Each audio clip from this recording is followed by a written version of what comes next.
Gracias por mantener la sintonía con Uno más Uno, ya lo habíamos anunciado para nuestra entrevista en primer plano, gratamente acompañados y acompañadas por el doctor Roberto Sánchez, quien es neurocirujano. Él es presidente además del Frente Nacional de Seguridad Social del Partido Revolucionario Moderno y ha elaborado un estudio bastante interesante sobre el costo de prestaciones de alta complejidad en República Dominicana. Un tema, de hecho, está bastante vinculado a un seminario de ADES en el que estuvimos participando ayer. Bienvenido, doctor, a Uno más Uno. Bueno, muchas gracias. Yo tenía 2 años que no venía por aquí. ¡Wow! Pero hace mucho tiempo. Atención, producción, hay que tenerlo más a menudo aquí al doctor. Qué bueno tenerlo en la casa. Así es. Preguntarle de inmediato los principales resultados de este estudio. Bueno, los principales resultados es que, primero decirte que en la República Dominicana nunca se ha hecho un estudio de costos.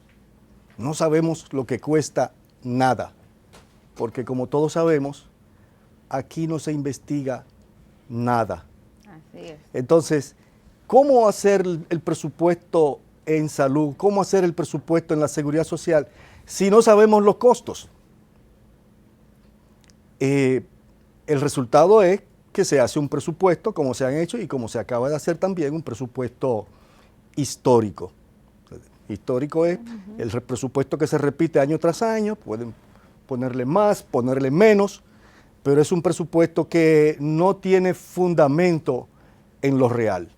Entonces, el estudio de costos de prestaciones de alta complejidad es un estudio que viene a poner un granito de arena para ver si cambia la visión de los funcionarios y de la política de salud del país. Porque, por ejemplo, en el caso de las enfermedades de alto costo, el 70% de las muertes en todo el mundo se deben a enfermedades de alto costo.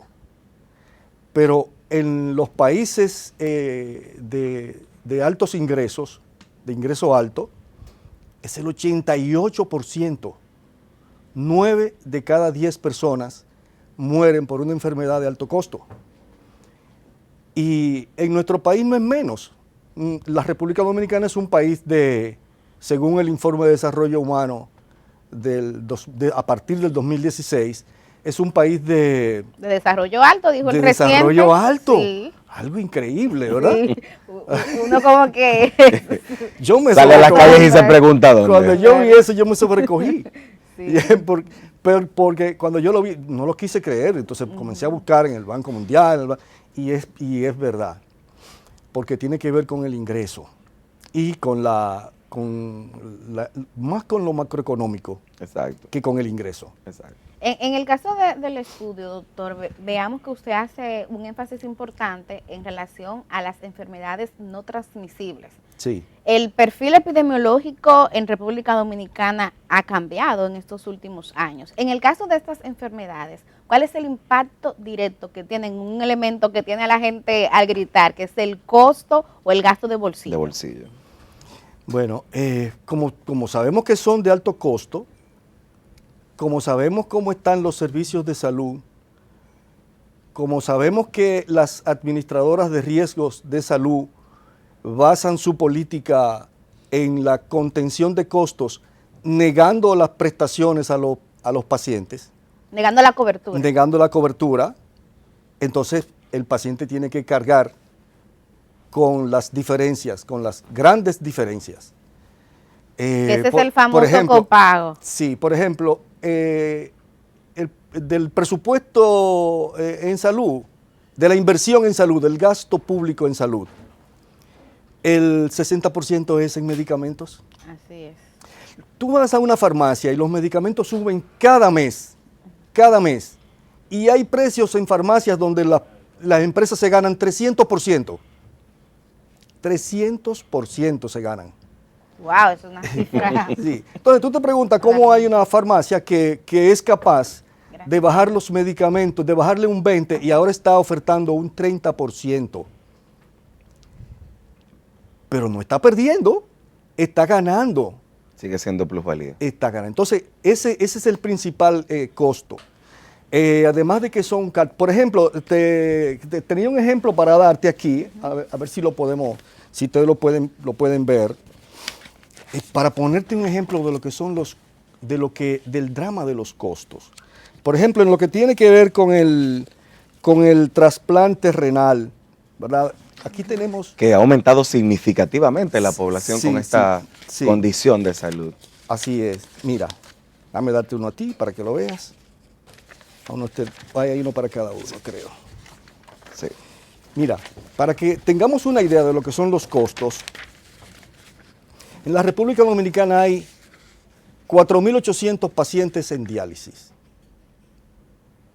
Esos 4.800 pacientes, de esos 4.800, ¿verdad? Se gasta en cada uno de esos pacientes 316,000 pesos anuales. 316, porque un paciente en diálisis requiere 12 diálisis, algunos nefrólogos dicen que son 13, pero mínimo 12 diálisis. ¿Y en cuánto sale al cada mes. diálisis? Cada diálisis depende del sector. En el sector público es 2.200, eso es lo que paga el SENASA, pero en el sector privado anda 3.500, 3.800 y hasta 5.000. Wow. Sí. Aunque la cobertura suele ser menor en el caso del sector privado, ¿no? Por Sí. parte de las ARS. Sí, privadas. claro.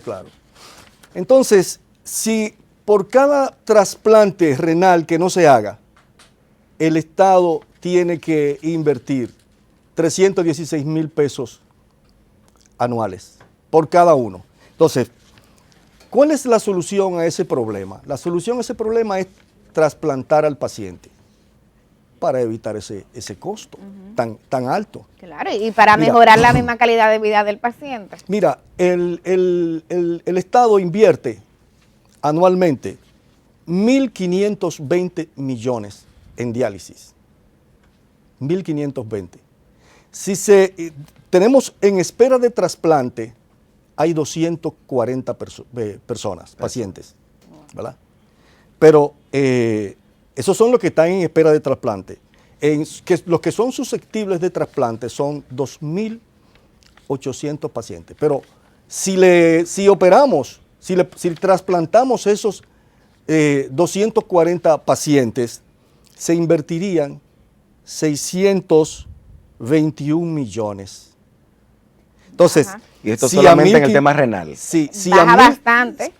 Pero claro, Claro. si a 1.500 millones tú le bajas 621 millones, te quedan 899 millones en ahorro. Cerca de 900 millones. Pero ¿dónde está el problema? Exacto, porque eso no Y se hace, se está tan claro. El Ministerio de Salud Pública no tiene un programa de trasplantes renales. El Ministerio de Salud No, Pública no, no tiene no un tiene un programa de programa. trasplante. No tiene Wow. un programa para atender esos costos tan elevados, para economizar. ¿Tú sabes todo lo que se puede hacer con 899 millones? No hay un programa. No hay un programa. Y no están en eso. Y todo lo contrario. Donde se hacían los trasplantes, los programas cerraron. ¿Y por qué cerraron, doctor? Porque no hay dinero para hacer eso, Wow. para hacer los trasplantes. Pero Por sigue ejemplo, en el pendi- Cabral Ibáez, que fueron los pioneros, cerraron ese programa creo que hace 10 años. En el Gautier, que fue también de los pioneros, cerraron el programa. En el Aibar, que donde se hacían, cerraron el programa. Ahora mismo nosotros tenemos solamente a Secanop y a la Plaza de la Salud aquí en Santo Domingo Disponibles Disponibles para habilitados eso. para hacer. disponible para eso. Terrible. Pero esta crisis que solamente han mencionado el caso de los Es pacientes un- con condición solo renal, un caso. pero imaginemos que, por ejemplo, el caso de cáncer en diferentes tipos y modalidades que también entran dentro de las enfermedades de alto costo, se suman. Esto podría probablemente encontrar una solución viable a través de la reforma de la seguridad social, Sí. que sigue estando pendiente. ¿Cómo lo ve usted y qué entiende que hace falta para que la voluntad política llegue al Congreso y finalmente esa comisión bicameral que lo ha estado estudiando durante tantos meses pueda finalmente fijar una posición? Sí, bueno, mira, estoy sumamente preocupado por eso.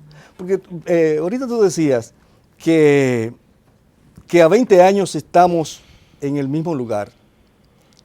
No estamos en el mismo lugar, estamos en retroceso. Sí, porque cuando uno no avanza y el tiempo pasa, uno retrocede, es un retroceso. La reforma había que hacerla en los primeros 10 años, nosotros fuimos abanderados, nosotros nos buscamos problemas en el partido por estar planteando esa reforma. Y lo tenemos todavía, ese problema. Pero la reforma de la seguridad social y de la salud es un tema que es propio del Partido Revolucionario Moderno, porque nosotros fuimos los impulsores de la Ley de Seguridad Social y de la Ley de Salud en el gobierno de Hipólito cuando éramos PRD. Entonces es un compromiso, y el presidente Abinader tiene ese compromiso, y no veo realmente que lo ayuden en esto, no lo están ayudando. El Consejo Nacional de la Seguridad Social es un consejo sesgado, que no hace nada, ni dice nada, ni le busca solución a los problemas medulares. Por ejemplo, ¿cuál es el rol del Consejo de la Seguridad Social en el tema de la reforma? No se ve. Pero no solo eso, no se ve ninguna institución jugando un rol para impulsar la reforma. En el caso de la CISALRIL, que es el órgano que debe regir la seguridad social, ¿cómo ve usted el desempeño? Veo el desempeño de Jesús Félix Iglesias, es un desempeño Doctor, ¿se puede tomar su cafecito bastante aceptable. Bastante aceptable, al igual que el desempeño que ha tenido Jacín en el SENASA, es bastante aceptable, pero no todo lo que debiera hacerse. Entonces, el problema del tema de la reforma, volviendo al tema, es un tema que va más allá de la voluntad política. Es un tema que tiene que ver, que toca sectores muy del gran capital que no permiten y que son los que tienen a la seguridad social y a la política de salud estancada. Imagino que habla de las ARS y de las AFP. Sí, ¿no? Sí. Pero no solamente, claro, los sectores que están detrás, que es el gran capital que está detrás de ellos, ¿verdad? Que todos sabemos, ¿verdad? Esos son los que no permiten que todo esto avance. Entonces, un país no puede manejarse así. Pero ahí yo tengo una diferencia de criterio, doctor, porque estamos en una economía donde obviamente el mercado tiene sus intereses, pero el Estado, a través del gobierno de turno, tiene que jugar un rol de garantizar derechos de la mayoría. Entonces, el sector privado podrá defender sus intereses, pero ¿dónde está la contraparte del sector público que esté en esa mesa garantizando los derechos de los usuarios y de las usuarias? Sí, que puede imponer medidas, aunque sean poco populares, para esos sectores. Pero tú sabes que quiero que tomes literalmente lo que te digo. Hay fuerzas muy poderosas detrás de esto, que no dejan que el tema avance en el Congreso y que no avance en ningún lado y que se mantenga. Pero podemos preguntarnos ¿por qué un país tiene que aceptar que a 20 años de haberse implementado una ley estemos en retroceso? ¿Qué está pasando? Lo que te estoy diciendo, hay sectores muy fuertes que están detrás de eso. Entonces, por eso nosotros lo hemos planteado y se lo planteamos al presidente en persona. Se lo planteamos, que el tema de la reforma es un tema que desborda el Senado de la República. Es un tema que desborda el CES, que no le da respuesta a nada. El CES, la Comisión Económica y Social, no le da respuesta a nada. Sí, están estancadas. Ni las comisiones mixtas del Congreso le dan solución, ni dan respuesta a nada. El tema está durmiendo, la reforma está durmiendo. ¿Podrá haber en este año legislativo, en este periodo legislativo? ¿Podrá haber? No, nosotros le dijimos al presidente, y eso ha sido felizmente corroborado por Alicia Bárcenas, que era la secretaria ejecutiva de la CEPAL, ¿verdad? CEPAL, sí. Donde nosotros tenemos muy buena, tengo una amistad con ella. Entonces ella planteó en meses pasados, lo que ya nosotros habíamos planteado en el año 2016 en el programa de gobierno del PRM, que como sabemos que ese tema desborda todo, había que convocar a un gran pacto nacional donde sentáramos a los empresarios de la salud, a los sectores sociales, al sector de la salud, a la academia, a todo el mundo, a una discusión para darle respuesta a eso, porque no es verdad que en el Senado eso va a tener salida. Pero ese panorama que usted está describiendo es justamente el que está teniendo lugar en la mesa del CES, que está viendo el tema de seguridad social. Ahí Sí. están sentados todos los actores que usted menciona y no se avanza, como usted bien señala. O sea, ¿qué es lo que está faltando? Porque no son los actores auténticos. Ah, No son, y hay es un tácticas, buen eso punto. se maneja con tácticas. Usted no ve que no le dan respuesta a nada. Todo está discutiéndose. Nos recuerda mucho la política de Balaguer, que mandaba las cosas a A comisiones. comisiones. un tema a comisión y ya uno sabía lo que venía, que era lo que no venía, Entonces, literalmente. Es a través de un gran diálogo nacional que este problema podría tener solución, y con una vocación de parte de la institucionalidad del Estado de darle cumplimiento a eso.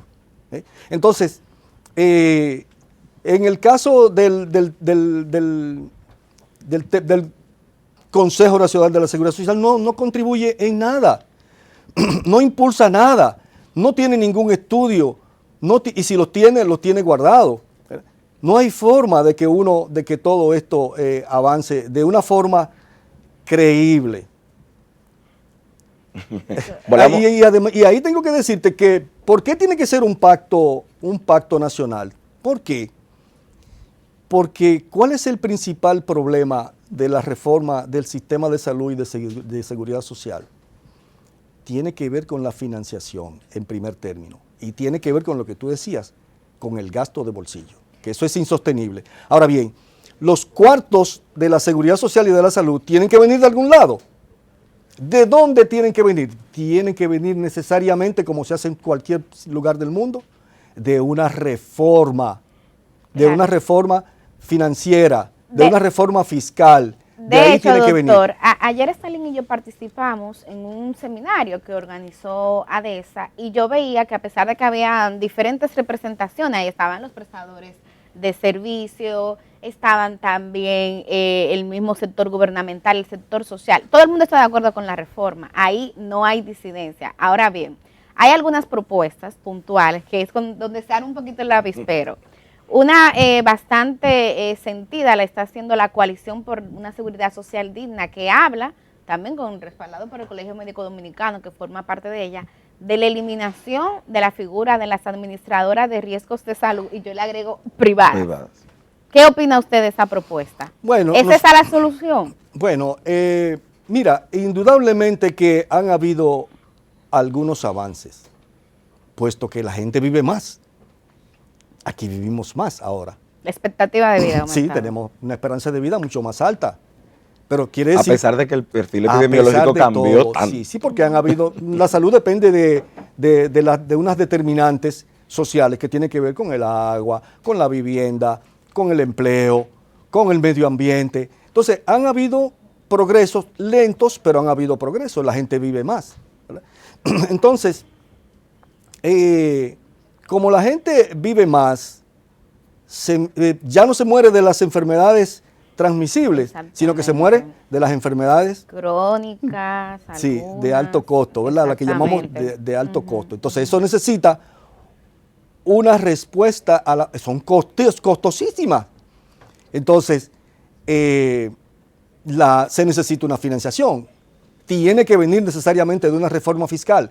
Si no, si hacemos una reforma de la seguridad social y de la salud y no se hace una reforma fiscal, seguimos en el mismo. Nos vamos a pasar 20 años más en lo mismo. Pero no me ha dado la posición sobre si eliminar o no las ARS es solución o problema. Nos perdimos en el camino. Mira, nosotros planteamos que el modus operandi de las ARS privadas del sector salud en la parte privada tiene que cambiar su forma.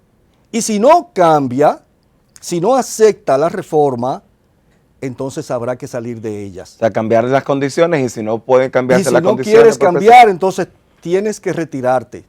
Habrá que salir de ellas y priorizar la gestión del Estado, que no es mala la gestión del Estado, como se ha venido diciendo. Y si no, miremos al SENASA, miremos la gestión del SENASA, que es una gestión, no es que estemos dándole loa al SENASA. No, pero es más se ha solidaria, desempeñado bien. Claro, y es más solidaria. Ahí no hay indicios de corrupción por ningún lado. Y los servicios, ahora mismo se está produciendo una migración del sector privado hacia el SENASA. Así es. Claro. Porque ofrece los 2 millones y además no niega tanto las prestaciones. Si no pone tantas trabas para acceder a los servicios. Entonces, ese es el concepto. Ha habido contribuciones, pero ellos tienen que cambiar esto, su modus operandi, y ponerle atención a la lógica. La lógica de una ARS no es esa. Ellos han desviado la lógica de las ARS. La lógica de ese negocio es propiciar que la población esté saludable para que no use los hospitales ni las clínicas. Eso es lo que se llama administrar el riesgo, ¿verdad? Sí, pero esa es la lógica. Entonces, claro, para tú contener los costos, pero ellos quieren contener los costos no propiciando la salud de las personas, sino negándole las prestaciones. Bueno. Y así no se puede. Obstrucción al servicio. Así no se puede. No, y ellos obstruyen, mira, echan a pique, la política de salud es un desastre. La política nacional de salud no puede implementarse porque ellos no permiten que la política avance. Bueno, tendremos que volver a invitarlo al doctor. No pasarán 2 años, exactamente, doctor. No se lo prometemos, pero le agradecemos mucho esta entrevista y sobre todo el estudio, porque tal como hablábamos detrás de cámara, lamentablemente en este país hacen falta datos y hacen falta investigación y estudio. Así que muchísimas gracias al doctor Roberto Sánchez por este aporte. Gracias a ustedes por y quedan abiertas las puertas del programa para usted. De invitarnos. A usted le invitamos a que tras esta pausa continúe en sintonía con nosotros. Vamos a meter palo y ya está, vale después.